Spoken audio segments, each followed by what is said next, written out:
All right. I think we're starting now. Hey, welcome everyone. We have a lot to talk about in 45 minutes, so I'll go ahead and get started as folks are joining in. So, welcome to a crash course webinar. We're trying this out in ASI for the first time. So, I'll mention this at the end, but comment down below if you enjoy these kind of webinars. Our main goal in these 45 minutes is to make sure that this hasn't been a waste of your time. We really want to explain some of these new, I say new, even though it's not really new, but these newly mandated by the president and the SecDef contracting and acquisition processes for you in a way that's simple and it also just leave you a little bit interested in knowing more about it. And we want to give you some foundations on how to do that. So I'm going to introduce the two folks flanking on either side of me here in just a minute. We also have behind the scenes Scott Chanson. If you guys watch our ASI Education channel, you'll know Scott. Scott is an invisible ghost right here. He's going to add the slides. Can we add the slides, Scott? Scott also has complete control, so he could really mess with us, I think, as we go through this. Modern acquisition is what we're talking about. And I'm going to time myself to make sure I'm good with time. What we're talking about really is something that is essential for the workforce. And what's really encouraging about this with the Department of Defense is that the President and the Secretary of Defense have not only confirmed that these new methodologies and vehicles and authorities are essential, but they have confirmed that you, the acquisition community, are essential. One of the most important forces, I think, in getting ahead, a make or break in us being able to stay in touch or keep up with our foreign adversaries and keep the nation and the world secure for our own defense. We've been saying that for a while. And maybe some have thought that was a little bit of an exaggeration, that it's really all about acquisition, just making sure that the supply is meeting the demand and the deals are being made, and that if acquisition fails, then the mission fails. But now we have the president saying it. It's very encouraging. We'll talk about that in a minute. But before we do that, let me introduce us. So hold on, let me drive the slides here. All right. Okay. So I'll get to myself in a minute, but I feel very honored to have the two gentlemen presenting with me on the ASI side.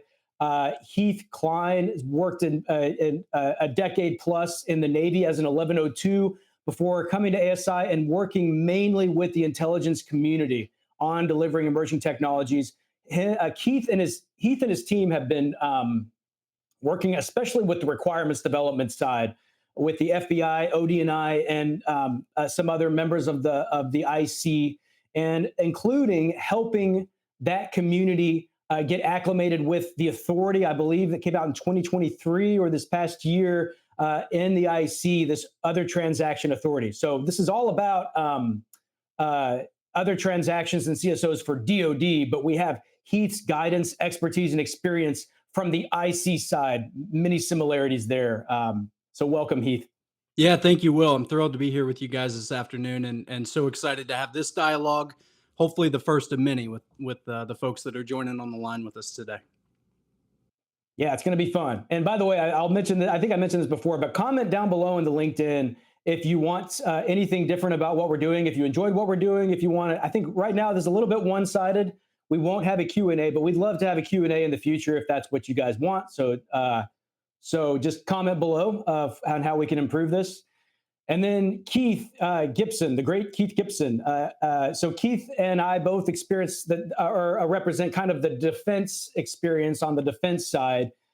Keith has been working with the Joint AI Center. He was a contracting officer with the Air Force before that, but then moved into his position of really spearheading a lot of commercial solutions openings efforts in the JAKE, the Joint AI Center, which is now the CDAO.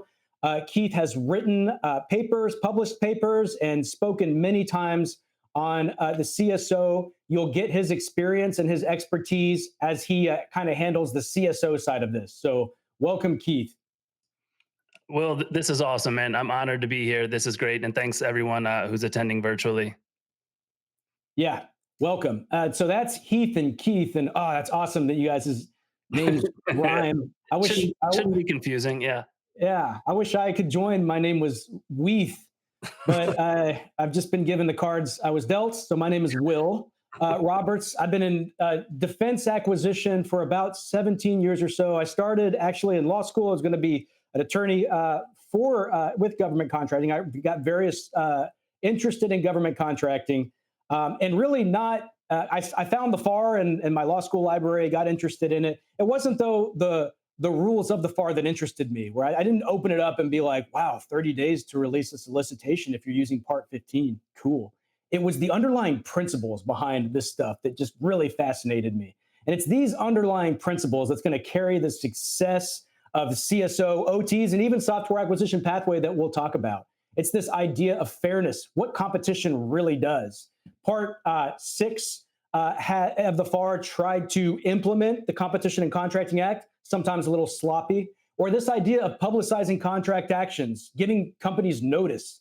Part 5 tried to implement the underlying principle of that, sometimes a little sloppy. So now that we've got the bumpers removed, which the FAR provided really the bumpers of how to do that. The bumpers are being removed, and we can now bowl without bumpers with some of these new vehicles we'll explain.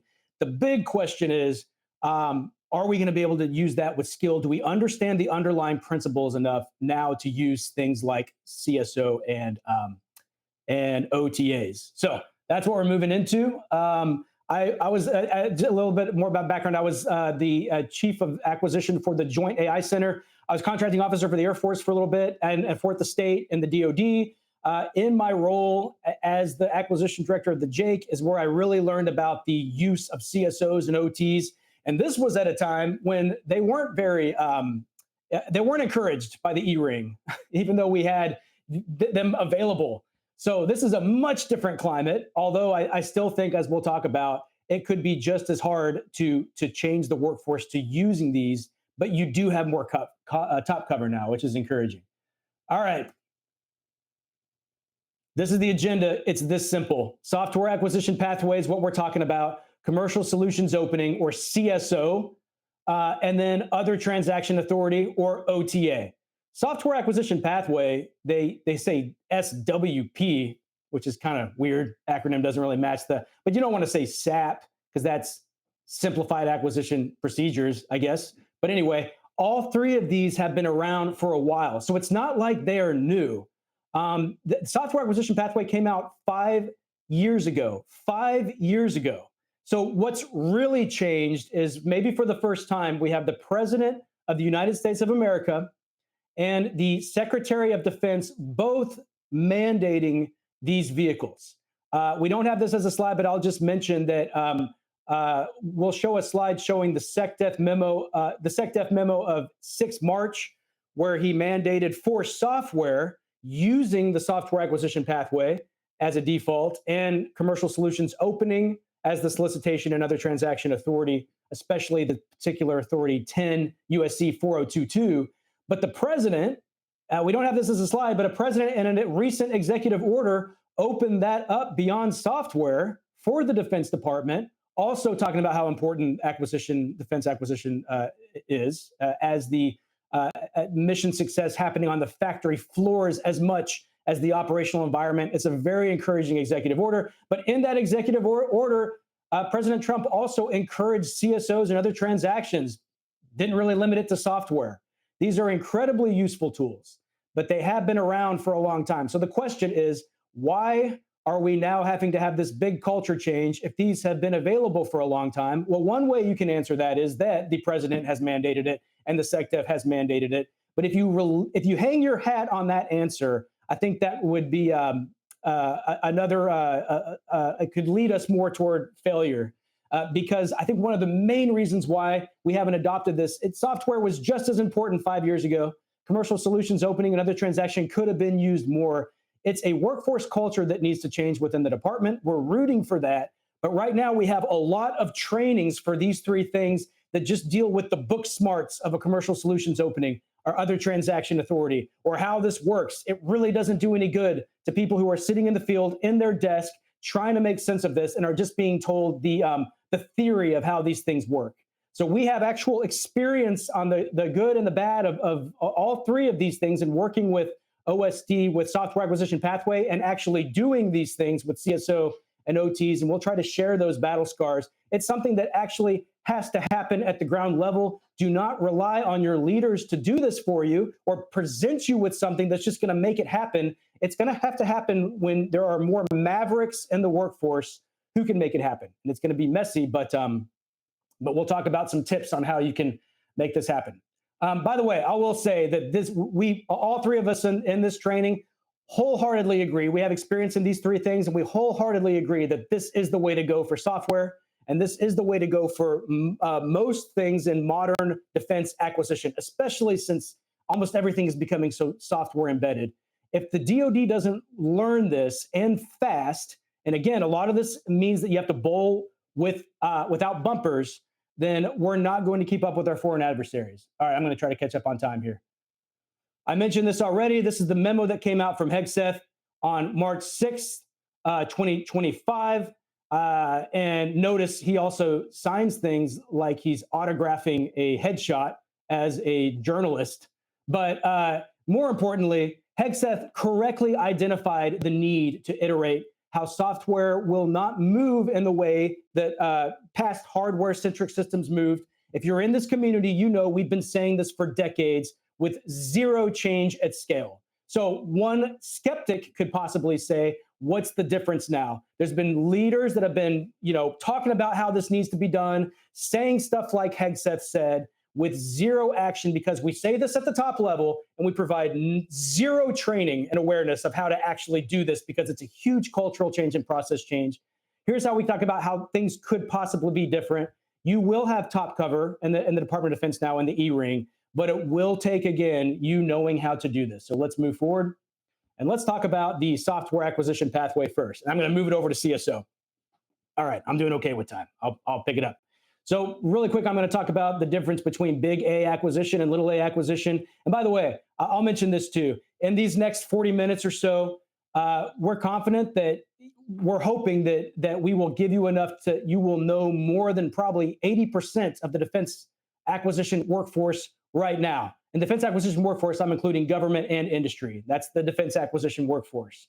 But 100% of the defense acquisition workforce has to use this. So there's a delta between the mandated need to use it and the understanding of what those are. And one of the biggest misunderstandings is just the difference between SWP, CSO, OTA. So let's just get that out of the way. Big A acquisition is sometimes used to describe an entire process. So when we talk about little a acquisition, we're talking about the federal acquisition regulation, right? So when you look at federal acquisition regulation, you may think it's talking about all aspects of acquisition. Well, really, the FAR just talks about procurement and contracting. But we have this other terminology this big A acquisition that talks about the process of acquiring something, an entire program. And that means starting with the requirements definition process to that approval, figuring out your analysis of alternatives, what is your actual capability, moving into procurement, which is a subset of big A acquisition, and then delivering it, sustaining it. That's this program acquisition. And when we talk about program acquisition, the big pathway of actually defining and delivering, that's where we put software acquisition pathway. Okay, when we're talking about procurement, that is a subset of the big picture of big A acquisition. And that's where we put in commercial solutions opening, which is a type of solicitation, and other transaction agreement, which is a type of authority. So don't let anyone tell you, I hear this all the time, that procurement and acquisition are different. They're talking about big A acquisition, but there's the word acquire is in acquisition. Obviously, acquisition is procuring something, but it's procuring something and more, right? It's managing an entire program that is buying something and delivering it for the warfighter mission. Okay, so that's where we fit it in. We're going to tie it in even better in just a minute here. If you guys have seen this is the adaptive acquisition framework. I'm not going to go into this in a lot of detail, but this is now big A acquisition. This is the pathway that we're talking about. And just one thing I want to note here is notice how linear all of this is, right? It goes from A to B to C. If you look at that pink one right there, what is that, red? That's the one usually people it's the most worn and tested, and most major defense programs of the past have used this milestone A, B, C. It has to be a JSIDS process and things like that. Notice the one right under that. That's the new software acquisition pathway. And what's funny about that is I just want to show this chart because it's taking something that's supposed to be nonlinear and describing it in the adaptive acquisition framework kind of in a linear way. It's trying to fit it into kind of the mold of this other stuff, which is fine. But that's why there's a whole bunch of little circles, right? Because there is a progression, but it's as best as possible trying to fit something into the other ways of describing it linear. And to me, it's just a perfect encapsulation of where the Defense Department is right now with doing this process. We're trying to take it something new. We know we have to do things iterative. We know it has to be cyclical, but we're still going to try to fit it into the culture and environment, which is incredibly linear when it comes to acquisition. All right, so let's talk about how this is different. I'm seeing Q&A would be awesome. Yeah, okay, good feedback. We'll try to get to the Q&A next time. I'd love to talk to you guys about this real time. Okay, so this is the software acquisition pathway. The guidance is 5000.87. We don't have time to go into anything, but I will say this, just read that. It's really simple to read. You will not read it thinking that you know how to do it. And that's why we still haven't done it at scale in 5 years. Now we have, I think, like 82 programs. It's progressing, but reading it at least tells you where you want to go. And the reality versus, the ideal will hopefully, the delta will get closer and closer as you start doing this more. But the first time you try to do software acquisition pathway, it's not going to look exactly like 5000.87 tells you, but you want to look at that because that's the utopia. That's what you want. So we look at this and there's really just two phases, right? There's planning and execution never ends. You have that. Can we zoom in there, Scott? Yeah, thank you. So this is, resolution's not great, but you see that software is never done. So there's two ways you can do this. And the adaptive acquisition framework, you can introduce standalone software into the DoD mission. That's the one above where you just have a bunch of those little circles. Easy. Then that's a software acquisition pathway. You're delivering to end users on iterations. Each of those circles represent an iterative loop. That's fine. In a lot of cases, though, you will be modernizing existing programs of records in the Department of Defense, whether we're talking about satellites, the picture there, major legacy systems, the computer, ships and tanks and planes, and then that group of people, I don't know what that is. Are we modernizing a group of people? I don't know. Maybe that, you know what? Maybe those are robots. That's a group of robots with AI that we're modernizing with the software acquisition pathway. Either way, those programs up there could be using a completely different type of pathway, maybe 5000.02 or something like that. That's okay, because the adaptive acquisition framework tells us we can use two at the same time. So you look at the little iterations right there, and the only difference between the bottom and the top is you're still iteratively delivering software at an iterative pace and then building off of that, but you're finding those touch points to merge into an existing program of record or an existing program. And that is a little trickier, but there's ways of doing that, and there's success stories of that happening right now, like attaching a smart sensor to an existing MQ-9 that's handled by another agency within the DoD and another prime contractor like General Atomics or whatever. So there's ways that this is done. Just be mindful that that has to be done if you're going to do this. All right, next slide. Sorry, guys. I want to leave Keith and Heath with enough time. So I'll try to pick it up here. This is just tying it all together. So this is one way, this is an oversimplified way of describing this, but this is the Lebowski rug in the room. This is one point that maybe helps you guys of tying it all together. If we're talking about the software acquisition pathway as being the overall process of defining, strategizing, procuring, and delivering, then maybe the commercial solutions opening is the solicitation part of the planning phase, where you're just getting your proposals in, you're asking for white papers, you're putting your statement of objectives, and then the resulting contract begins that execution. But within the software acquisition pathway, and in order to do the software acquisition pathway even better, there's tools that are more appropriate in most cases for doing that contractually. And that is asking for proposals or white papers through the solicitation process of the commercial solutions opening, which will make sure that you're highlighting and bringing in commercial technology, and then you're awarding it with an other transaction. All right, so that's tying it all together. That's how the three apply. So don't think a CSO is a contract, and don't think software acquisition pathway is a contract. That's how it all fits together. I'm sure we'll go back to that here in a minute. Okay, so making it happen, just real quick, and then I'll pass it over to Keith to talk about CSOs. Now, obviously, we only have 45 minutes, so these tips we talk about a lot more in trainings in a lot more depth. But just prepare with software acquisition pathway to get messy, but not reckless. Here's another point about software acquisition pathway. We get so caught up in our DoD-centric minds because it says a program, there has to be a program of record, and program manager means there has to be a program. So software acquisition pathway is for programs of record, for actual funded programs. But that does not mean that you can't apply the software acquisition pathway to things that haven't been given that status. That also means that there should not be a program manager, or let's just call them a product manager, handling those type of requirements that have not met the definition of a program of record. That's a huge point, because a lot of times we have some procurement dollars or some dollars to just do some prototypes. We need to run it through the software acquisition pathway process.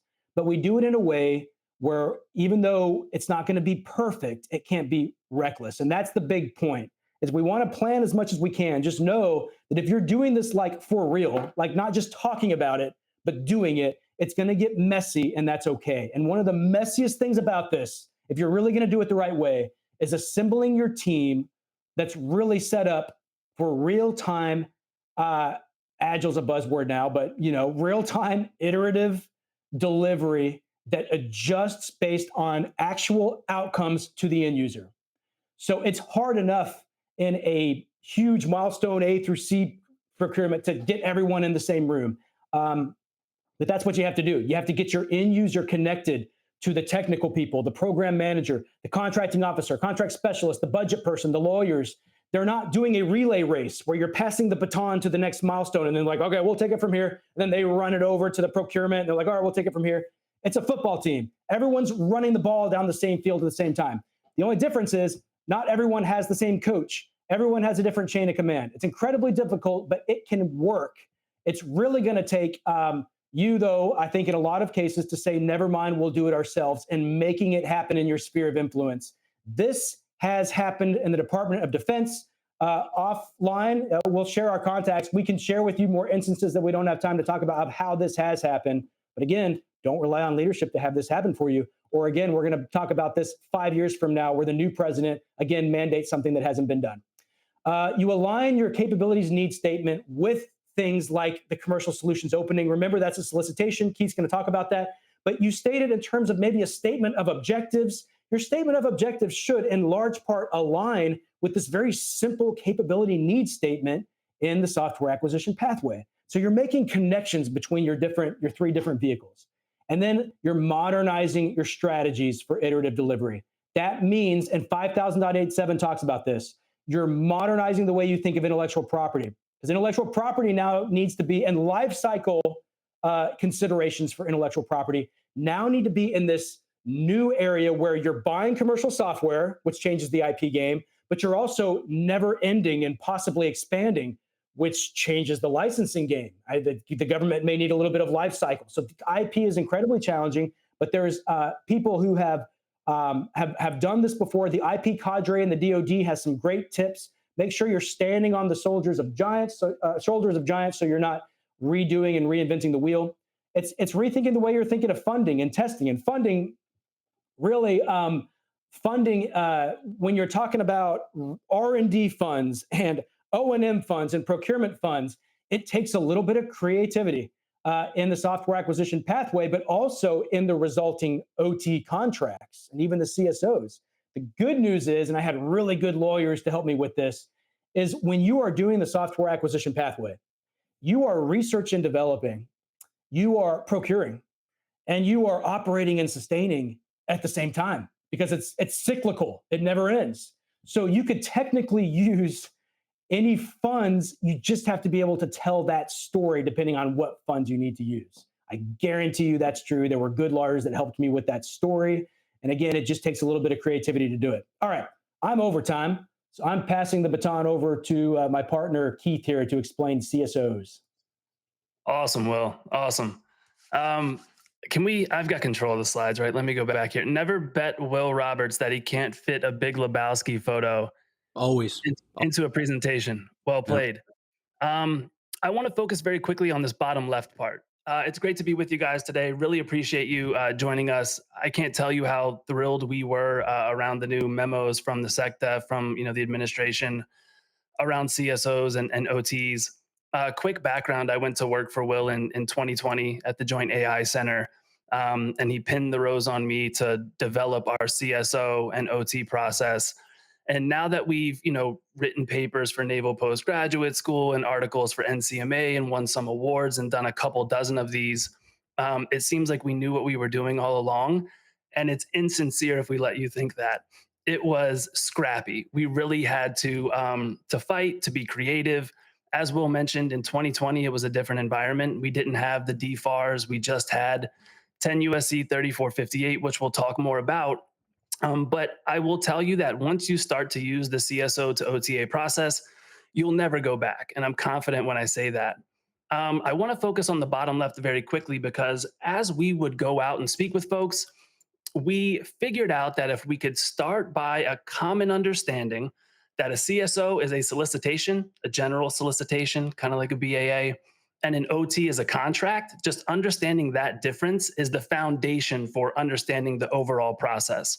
So I know we'll hit on it, but I want to hit it home. CSO, solicitation, other transaction, contract, agreement. Okay, I'm going to hit on a few things very quickly. One thing I do want to say when we talk about this bottom left, I'm going back to it. There's a Mark Twain quote where he says, "I didn't have time to write a short letter, so I wrote a long one instead."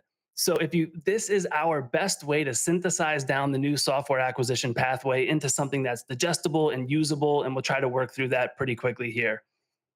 Focusing on the top right, my opinion on this is that when you're doing your commercial solutions opening and you're telling industry what you're going to do, there's a lot of risk on the government side, right? So when we do this thing that we love to do sometimes where we say we're going to do 4 adjectival ratings and past performance is significantly more important than price and price is significantly less important than technical, that is really putting us into a box, right? In my opinion, there's a certain time and a place where that works. Software probably isn't one of them most of the time. What we have found is that the CSO allows you to be a little bit more transparent. So you can talk about what you know, you can talk about what you don't know, you can do it very quickly, you can revise, you can edit. So when we're going out to industry and we're soliciting, the CSO is a great way to be able to very quickly get it out to industry, get those ideas coming in. And then once we get to the actual contract, the risk starts to shift, right? So when we look at the top left and we see that little arrow going to the right, that's the risk moving over to the contractor once we actually get them on contract. So the crux of all of that is CSO, great way to solicit, especially for software, especially for advanced technologies. If we go to the bottom, we'll talk about these 2 different authorities. So the takeaway here is you've got FAR and you've got non-FAR. So non-FAR is 10 USC 3458. Go back to 2020. That was all we had. We didn't have a DFARS version. So what was great about 10 USC 3458 at the time, and in my opinion it still is, it lets you operate within the spirit and the intent of what it's meant to do. There's not a lot of guardrails there, and you have a lot of flexibility. Going over to the DFARS, it's just a little bit different. And there's advantages and disadvantages. If you're a traditional vendor, sometimes DFARS 21270 is more beneficial for reasons we can kind of get into at another time. But the big takeaway there, you've got a non-FAR and a FAR-based way of doing your CSO, which is a little bit newer and not how we necessarily started off. But I do think there's advantages to each. Can we go to the top right, Scott? So this process, so we learned through presentations, this process was probably 12 steps at one point, and we had to synthesize it down to 4 because like Mark Twain said, we had to try to make it smaller and it was much more difficult. We candidly could go a mile deep into any of these. So when you talk about design, a lot of that is your requirement, right? So do you have a specific problem? Do you have focus areas? Are you going to put it on SAM? Are you going to build a landing page? there's a lot that goes with that. And that's true for design, submission, evaluation, and negotiation. The goal is to kind of identify the long poles in the tent along the way. And we've definitely walked into some booby traps having done this so many times. But I do think that there's a real opportunity in the maturation cycle of the CSO to really focus on best practices. Like there was a time when it was kind of okay to like not suck at the CSO, and that was success for us in the beginning. But I think with this community and the push from the administration, there's a huge opportunity to share best practices, to really talk about what's working. And this is really just a guide to kind of give everyone a sense of what that process might look like. So very quickly, can Hey, we zoom? can I mention one thing? Yeah, go ahead, Will. Hey, sorry. I also want to mention that we've had we experimented with CSOs in the DoD, but we also had the privilege of working with other contracting offices who did CSOs, and it was cool to see how everyone did them differently. We even the GSA. I know there may be some folks on the line from GSA FedSim. Shout out to them. They did a CSO. They didn't have OT authority though, so their contract resulting contract was a FAR based contract, but DIU used the authority, not the FAR, which put them into a prototype OTA where they did different phases. So it really just showed us the flexibility that you have in setting a CSO up. Dude, a great point, Will. And that's where the opportunity was because there was no one was really telling you how to do it. And that was the challenge, which we felt every day trying to figure out the best practice. But yeah, there was a lot of open ocean. And I think honestly, I think it depends on the organization, right? Like how we did it in a nascent organization like the Joint AI Center that was just standing up, fit what we were trying to do, whereas other organizations were operating, within their, I don't want to say limitations, but within what they had to work with. So that's a great point, Will. Um, Very quickly, I just want to hit on three use cases. So, having done like a couple dozen of these, for every one that actually goes through the process as contracting professionals, we know for every one conversation, there's three or four that maybe go a different direction. Task order off an IDIQ here or modification to whatever, whatever. So I say that to say, whenever I start the conversation around CSOs, just getting a little bit tactical here for a second, I always try to get to, do you understand the solution or do you understand the problem? And what I'll say through this process is it's very much a people process. It's not a gotcha question like, you don't understand the solution. But you do want to get a sense of kind of where they are from a problem design, problem development perspective, because it will help guide your CSO. What's interesting is when you talk about OTs, and I'm not going to steal Heat's thunder, you've got 4022 and 4022F and 4023. For CSOs, you just kind of have what you have. But I think we're learning that there are different types of CSOs. And so we've kind of broken them down in a way that makes sense to us. It's not in any sort of regulation, but maybe it's helpful in this context, and we would love any sort of feedback. So I've got this little kind of spectrum at the bottom, this continuum. So we'll start at the left and we'll go through very quickly here. Solution. So OECIF, it's a DoD energy fund, came to us and they really knew what they needed. They needed this platform and they needed these services behind it. And so because they knew the solution, we could pretty quickly send them to a marketplace. Like, hey, does this work for you? The marketplace model is continuing to grow, which is really fascinating, and everyone's seeing a lot of traction there. But what it essentially allowed OECIF to do was jump to the last step here, the negotiation, right? It's a post-competitive marketplace where the competition's been done. So everything leading up to the actual award has essentially been done for you. It takes a lot of the burden off of everyone throughout that process, but it's not the right fit for everything, candidly. If we go to the middle of this, the broad CSO, this is most like the Joint AI Center CSO that we set up, that we were really proud of, and we had a ton of success with it. To make a long story short, we knew that we were focused on AI. We knew we had certain things like massive amounts of computer vision data that we could probably do something better with, but we didn't really know what our problem was. We didn't know the realm of possible. Since we didn't know the problem, we didn't really know the solution. So we would solicit white papers from industry that would just essentially say, hey, here's transparently what we're trying to do. We're trying to figure out how to benefit the warfighter and DoD. And we would start to get these white papers in that were actually really interesting and useful. From those white papers, we would go into another transaction. We would do different demonstrations, and it was actually really beneficial. So all that to say, we didn't know the problem, we didn't know the solution, but we were still able to use the CSO to get really good ideas that impacted the mission, and it was really cool. Hey, The hey last, Keith, Keith, yeah, I'll just offer that, particularly in the intelligence community, where we're fairly new to this game. This concept of a broad CSO has been extremely valuable in some of the early adopters, right? Because it's the threat vectors from our adversaries are so dynamic and changing so quickly, and some of the technology threats, that being able to just kind of put those buckets out there, and allow rolling submissions of sorts towards those as things evolve is just an incredible flexibility for a mission that changes day by day. So I just want to put that plug in there of something that we've observed be just a huge asset. That's awesome, man. And to go one step further, having done this very tactically, it comes with other challenges as well, right? When you're asking people to submit, they're going to say, "Well, where did that paper go? When do I get feedback on that?" So we spent a lot of time from a customer service perspective, letting people know that we were actually reviewing and giving them the appropriate feedback. That's awesome, Heath.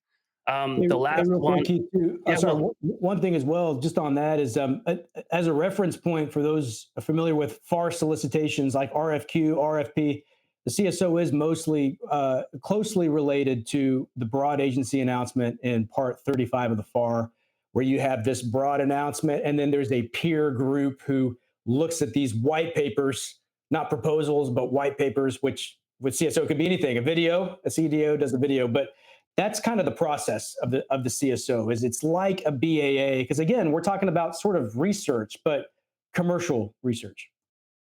100%. It's the CSO is a BAA for commercial items, right? I think is how you can kind of sum it up. Well, that's perfect. Um, Last one we'll hit on, and this is where I think the world is going, is the targeted CSO. So very quickly, CENTCOM came to us, and they had a very specific problem. Excuse me. They came to us and said, "We can't see drones flying in at this altitude between this distance and this distance, and we need industry to help us figure it out." We were able to super quickly take that problem statement, get it out to industry, get the white papers in, like Will was talking about, have the evaluations, the peer evaluation, a very important concept of the CSO, happen in the background, and get industry on deck essentially to help them solve that problem. That was really rewarding because it was an immediate impact to the warfighter. And I also think that SOCOM and CENTCOM and those folks have their very unique problems that the CSO is going to allow them to solve in a really quick manner. So all this to say, broadly defined, we have three types of CSOs as we see the world, all based on your solution and your problem and your understanding of each. Will, is there anything else you wanted to add on to that? Nope, nothing else. I Cool, don't man. think. All right, awesome. All right, cool. So these are the making it happen. I think I might have put these in my own terms, so I don't read my own slides. Your path matters, right? So in 3458, you'll see the definition of innovation. Innovation takes many forms. I'll give you a very quick example. We had a CSO to an OT where we took policy memos and we contracted with an organization to turn those into graphic novels because that had not been done before and nobody read the policy memos. So I think even outside of software and even hardware, there's a lot of application for innovative things. Innovation comes in many forms. The second point, your path matters. It does. There's different advantages if you're going to use 10 USC 3458 or the DFARS. We can talk you through that, but it's worth looking into before you go down that path, whether you're industry or government. The statement of objectives. Will loves the Sioux. He's been banging that drum. I am a firm believer. It just allows us to be honest about what we know, what we don't know. We can state our assumptions and really help industry help us. Start small. We were very big on this concept of modular contracting, which folks might be familiar with. Starting small, doing your essentially market research, right? Get a software on contract, pay them what they're worth for 6 months. And if that goes well, you now have 6 months of market research to go show your leadership and say, listen, this is knocking out of the park. We should be doubling down on this. And the last one, get your peer group ready. Um, we've got a huge tailwind. So we've been banging the drum on CSO and OT for a few years now, and we were thrilled to see the executive orders come out. And so this is our chance to really try to scale this and do some serious, I think, reform within the acquisition community. So thank you all for being here for this. I hope that was useful in some form or fashion. If there's nothing else, Heath, I'll kick it over to you. Yeah, real quick. Sorry, just a couple of points, and I Yeah. know guys, we're at 45, but if you have to drop, we understand. But we may just go a little bit longer so Heath can go through the OTs. But just a couple points on this on understanding commercial innovation. I've heard some folks say in conferences and on LinkedIn and others that commercial innovation means it has to be new. Just because it's new to the Department of Defense, that doesn't mean it's a commercial innovation. The statute says that's exactly what it means. So if people haven't been, if the government has not been using flat screen TVs ever, but they've been around for decades, a flat screen TV would be a commercial innovation because it's an innovation that it's being introduced in a Department of Defense environment. So don't box yourself in with CSOs. This is a tendency we have in the government and in the DoD. We take something that is broad application and we box ourselves in. Commercial innovation means it is new to the DoD, not new to the market. The other thing just to keep in mind is on that starting small, increase the offer lift is that's one kind of innovative thing about the CSO that's different than an RFP. An RFP, a company will be spending a ton of time on something that they'll immediately get removed from the competitive range. What a CSO allows you to do, and DIU does this really well, is you start with 2 paragraphs to see who gets their proposals in, and then they'll start adding more requirements on the offers as they move down and progress in the competitive range in phases, so that if they're being narrowed down to one of the finalists, they're going to have more expectation. That means you don't get companies to waste their time if they're not going to pass the next step. It's a really cool way to use CSOs. And okay, so sorry, over to you, Heath. No worries. Thank you. I've known you both long enough to know how to plan for timing here, being third in line. So we're in good shape. No worries. So I'm going to bring us home with the other transaction piece, and this is frankly the piece that more of the audience today I'm sure is familiar with. But just to reiterate once more, because this is such an integral aspect of what we want to make sure you take away from today is this OT is now the execution piece of this overall process, right? CSO solicitation, OT now the execution.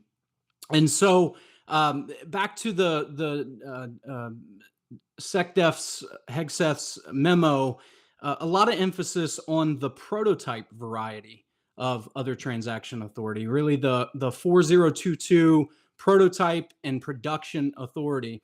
And so that's where we've sort of centered our conversations today. And I'll foot stomp what Will just said, right?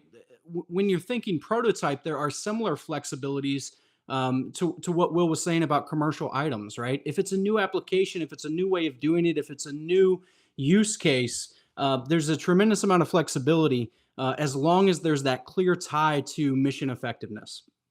And so, in today's session, we won't go into all the history here, but the other transaction authority goes all the way back to the late 50s with NASA. And at that point in time, it was necessary for us to catch up in the space race and to keep pace with our adversaries and pull ahead. And that's essentially where we are today on a new frontier of artificial intelligence and other emerging technology. And so it's why there's such emphasis. It's why these executive orders and some of these mandates are flowing out. And frankly, why the three of us are thrilled to be able to actually help teams like you lead, execute on this absolutely critical opportunity to pivot and do things differently. So I'll keep moving ahead. Quickly, the organizations that have the authority continues to expand. Some SEALs up on screen here talking about some of the primary ones. The Office of Director of National Intelligence I've thrown in there. I mentioned earlier that it wasn't until FY24 that the intelligence community received and started to trickle down the authority to its elements. And so Keith and Will, they've been, executing on these fronts for a long time, going back to the Department of Defense. And I'm sort of a slightly different perspective where I'm embedded now with teams who are for the first time navigating it. And, when the three of us were talking before today's session, we're excited, of course, by this opportunity for more folks to sort of merge into this area, but we are concerned about the recklessness, right? You have to be messy but not reckless, and so working with folks who have executed it and have gone down that path before really allows you to be okay being a little messy, but do it in a way that's going to be beneficial not only to the mission you represent, but to the continued support of this opportunity, this other transaction authority in the CSO SWP path. So, other transactions allows you to step away from a lot of the rigidity of FAR-based contracts, right? So things like SECA, the Competition and Contracting Act, don't apply. TINA, other things, but the point is that just because they don't apply doesn't mean that you shouldn't try to incorporate the idea of those things where it makes sense, right? What you should be doing is focusing on handling your business in a commercial best practices way. And so for most of the OTs that the three of us have worked with, competition has always been a desired aspect, right? We really want to put the problem out there, frame the problem, and have solutions come back to us of a number of varieties. Keith mentioned earlier the drone example. And there was one that I had the opportunity to work with where one company came back and attacked it through sort of an infrared technology means. Another company came back and attacked it through a Bluetooth method. And they had very different pricing structures, but we had to sit back and sort of assess those options, look at the pros, look at the cons, and ultimately make a decision in what was the best interest of the organization. So, to the maximum extent practicable, you see that language in there, you should still target competition and encourage that. Prototype projects, I kind of hit on this already. Be broad in your definition of what that looks like. And as you're working with internal stakeholders in your organization, including on the policy front, remember it can be a proof of concept, it can be a pilot or a novel way of applying a certain new technology. It can be an agile development activity or any combination of the above. So it's a mindset change. It's a culture change for all of us to sort of rewire ourselves, but you cannot lose sight of it when you're in this frontier and sort of executing on the other transaction authority for the agreement itself. So as we've done on each step along the way, let's talk about making it happen and just sort of some real lessons that we've had in our work with these means. And the first thing I'll talk about with other transactions is the format itself. So, particularly for my IC customers, it's very easy to fall into the trap of, okay, where are the templates? Or can I just grab the most recent one and sort of polish it off and change some of the wording and use that? And we spend a lot of time with my teams coaching them to not fall into that trap, right? So to really think about the problem, think about the best means of evaluating solutions to that problem, and take it whatever direction makes the most business sense. Whether that's a white paper, whether that's a quick technical demonstration, that I've even seen that be site visits that actually go out and observe certain operations and so forth. It needs to be unique. So it not only doesn't need to be overly formal and include all the 50 pages of clauses, it also just needs to make sense for what you're trying to do. Apply the authority correctly. So we've talked primarily about the prototype authority. There are unique rules and certain guidelines that you have to follow depending on what authority you're using. So everything from research authority, prototype authority, production authority, experimental authority, you have to pay attention to what those different nuances are between those. For example, if you have a vision of going from a prototype OT eventually into a production OT, then you need to make sure that you do have that competition on the prototype piece, because that gives you the flexibility in the future to just take that right into a production and not have to repeat competition down the road. Finally, the third point is just think differently about various underlying principles of how you publish it to the marketplace, how you look at pricing. So Keith mentioned earlier, throwing an opportunity out on sam.gov, but in this world of OTs, it can be on social media platform. It can be advertised at a large DoD or Intel conference. Wherever you're going to get to the target audience, that's where you should be, and that's where you should be advertising it. For pricing, there's a great resource article from DCMA about OTs and how you determine fair and reasonableness. But it needs to show your due diligence, but it doesn't, again, need to be as rigid as FAR based. So you have the inherent idea of competition. And so there's already that economic force on these different solutions. You can look at it that way. You can kind of try to reverse engineer from a labor composition perspective. You can even think about the cost of not pursuing it and what that could mean in expense to your organization or department in the future. So lots of flexibility as long as you do your due diligence and demonstrate what you've done. You should be in a solid place for that. And then finally, competition, right? To the maximum extent practicable, it should be your goal. It should be what you target. Don't use OT authority to try to get to a preconceived solution. That's not the intent. And again, that could venture into some of the reckless risk that exists out there as just more folks and more organizations start to get into this business. So I think I did okay on time. Will, I am going to toss it right back to you, my friend, and you can wrap us up here. Yeah, you did better than I did, Heath. Nicely done. Actually, I've just a couple things to add to this, and thanks for everyone for sticking on. Um, Real quick on the bowling without bumpers analogy, right? The FAR was the bumpers, but you still have to bowl the right way. You still have to be a maverick. The DoD OTA guide is not bad. I was nervous about that guide because we tend to, again, we take something flexible and we just start regulating it. But it's a good guide that does not add any additional stuff, but adds consideration. And of course, the best guide is my first OTA. So, check that out. But the other thing too is when we're talking about the underlying principles of publicizing actions, fair and reasonable price, competition, this is where the people who just understood the FAR, like the reason for the FAR, will shine in this new environment. And those who just memorized rules, 30 days here, 30 days there, I got to get this reviewed. If it's over a certain threshold, they're going to struggle if they never actually did any sort of critical thinking. It's the critical thinking that's going to make you a bowler that bowls straight down the lane. Because if you're relying on those bumpers or those lines that you always could draw in between, those lines aren't going to exist anymore. You're going to be in trouble.